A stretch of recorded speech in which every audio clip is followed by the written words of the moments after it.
Morning there, YouTubers. Old Man Tech here. We're going to revisit my RV today, and the reason being is I've had some plumbing problems.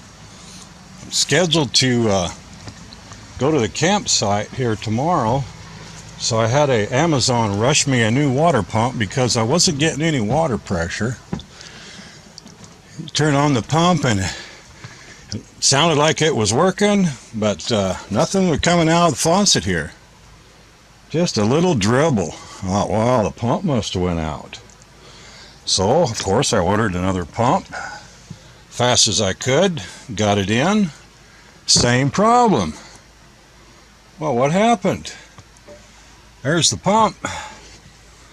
So while it was running, I got to looking at it, and I noticed there was air bubbles in this line from the tank going to the pump. Oh, that ain't right. So I tried tightening up this clamp here, and that didn't do any good. So I thought, okay, I better drain the tank, take this nipple out, and see what's going on there, because it's sucking air somewhere. And so I did, and I pulled it out. I can't show you what it looks like now, but when I pulled this nipple out, when I pulled that nipple out, there is a little piece of plastic about that long, about 2 or 3 inches long, that goes into the tank, and then it stops with a little collar there. Well, I pulled that out, and of course it was just chock full of crap.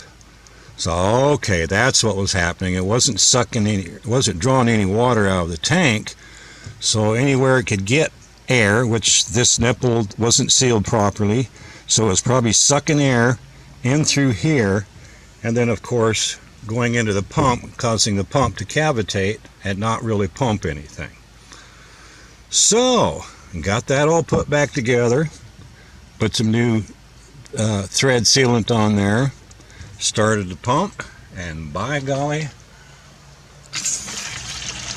we got water pressure. There we go. So it's kind of an afterthought making this, but I thought, I looked at some YouTube videos and I really didn't see any solutions to this particular problem, so I thought I'll come out here after the fact for anybody that might have the same problem. If it ain't pumping and you got air, little air bubbles just going along that, then you know you're not drawing water and you're sucking air. So I hope this helps somebody out there that had the same headache I did. So there she is. Have a good day. Thanks for watching. Old Man Tech out.